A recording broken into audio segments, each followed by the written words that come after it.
Hi Capricorn, this is Job. Welcome po sa ating channel. By the way, Capricorn, this is timeless reading. Gamitin ang reading na ito bilang gabayin lamang. Kung naka-resonate kayo, comment down. Tandaan, Capricorn, ito ay channel reading. Kunin nyo lang po kung ano naka-resonate sa'yo. This is for you, Capricorn.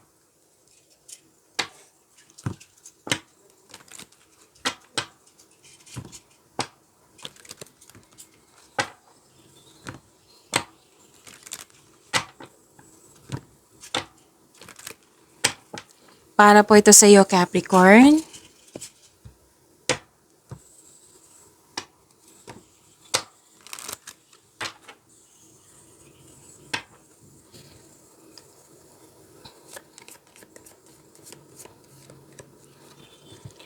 Set your intentions with heart and soul. Okay. So, connect to yourself. Okay? Connect to yourself. Setting intention with heart and soul means connecting to your deepest values. Mag-focus kayo sa makontrol nyo in order to find peace. Let go mo na yung hindi mo makontrol. Okay? And meditate. Oo. Makinig ka sa mga calm music. Breathe deeply. Connect to your mind. Connect to your inner self. Ask deep question. Go beyond what you want. Ask why. Okay? Journal. Magkaroon ng time sa journal kung pwede po. Write it down. So, kung may narinig kayong malakas na kung may narinig kayong ingay sa background ko, malakas po ang ulan. So, sana tayo. So, be authentic.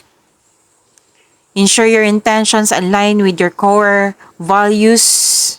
Panatilihin mo maging totoo. Panatilihin mo maging mabuti sa inyong sarili, sa kapwa mo. Kahit hindi naniniwala, at least naniniwala ka sa iyong sarili, di ba? Okay? So, set a clear intention sa mga ginagawa niyo dyan with positivity.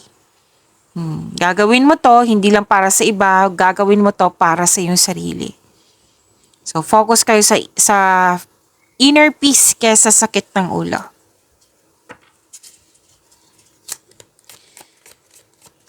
Maraming salamat po sa inyong patuloy na suporta, sa mga nag-donate, sa mga hindi nag-skip ng ads. Maraming salamat po.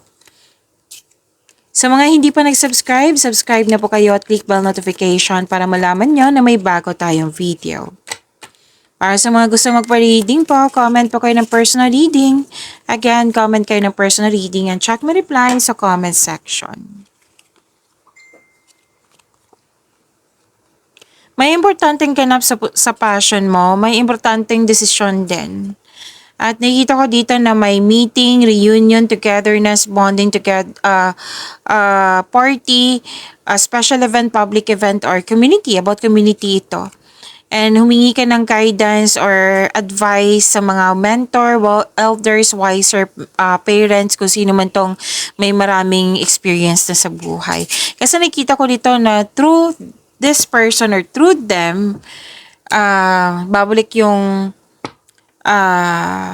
kumbaga ma-motivate ka. Yung mag-take ka ng action with courage nang dahil sa support nila. Nang dahil sa binigay nilang wisdom message.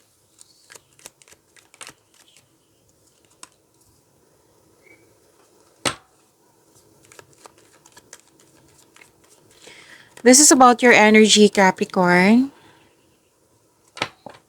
Para sa mga bago dito, kung may napansin kayo na repeating message, yan po yung pinupush ng cards sa inyo. Like for example, nanood kayo sa isang video reading nyo, sa monthly, weekly, daily at dito din, at may napansin kayo na repeating message, yan po yung pinupush ng cards sa inyo na kailangan yung bigyan ng atensyon, solusyon at aksyon kung maaari po. So na yung energy ni Capricorn.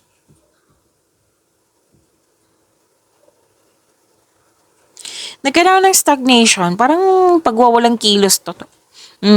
Parang nawalan ka ng interest, kumbaga, or malalim lang talaga yung iniisip mo. Your emotional energy stagnant today, pagod, nagmuni-muni, malalim yung iniisip. Pwedeng nire-restrict mo yung sarili mo at nagkaroon ka ng apathy, yung kawalang interest. Pwede din may alok sa'yo na kailangan mong pag-isipan or kailangan may piliin. Kasi naging wiser ka na dito naging guarded ka na. So, ayaw mo magkaroon ng negative outcome, gusto mong sigurado na yung pipiliin mo. Sigurado na yung decision mo. So, sabi ng card, kailangan mo maging willing ka mag-move on from the past para bumukas yung new doors for you.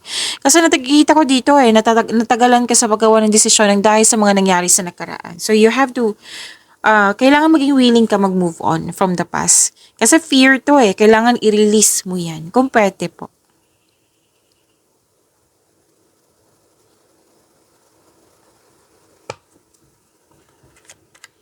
So, inalagaan mo yung posisyon mo, yung trabaho mo, yung connection mo sa isang tao, nag-aalaga ng pamilya, maraming iniisip na bagong ideas para sa ikakabuti na yung career and money, sa improvement sa love and romance, sa personal life. Yes. Career and money po ni Capricorn.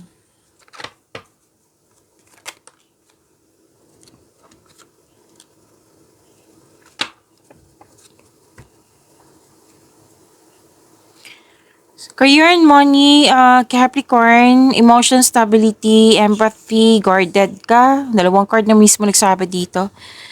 Sinabi ng card dito na magaling ka sa mga ginagawa mo, magaling ka na leader. Maari din na may leadership role na binigay sa iyo. Nakikita ko dito na stable ka na sa napili mong career and financial stability. Kitang-kita ko po dito.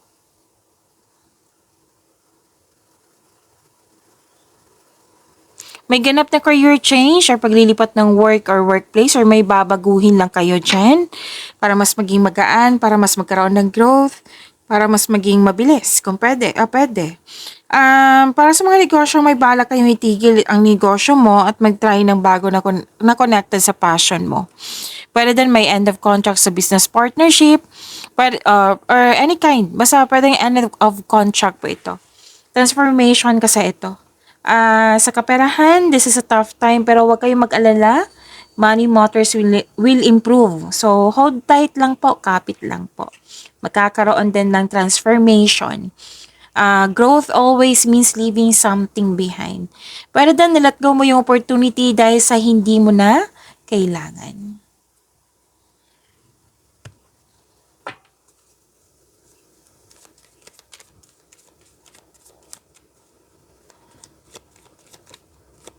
Love life, self-love, partnership, and romance ni Capricorn.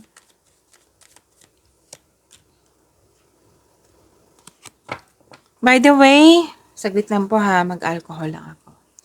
By the way, Capricorn, may love reading kayo kanina. Kung gusto niyo malaman kung ano yung inisip ng person mo, andun po. So, uploaded yun early in the morning. Tapos, kung hindi mo alam kung paano yun makuha, what I meant is, nandun lang po sa channel natin. Hanapin niyo po. Kaka-upload lang po nun. Okay.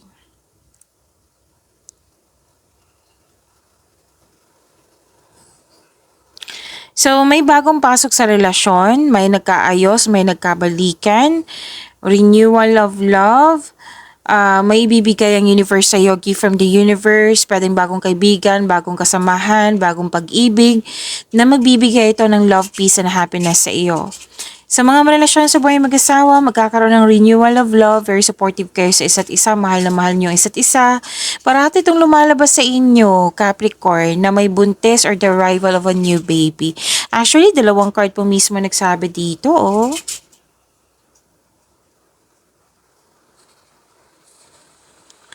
So, may natak kayong taong sobrang successful sa buhay at masaya siya, masayahin at ready na ito sa seryosong relasyon. Sa mga relasyon sa buhay mag-asawa, love and happiness overflow, sobrang satisfied kayo sa relasyon, deserve nyo mag-relax at mag-enjoy.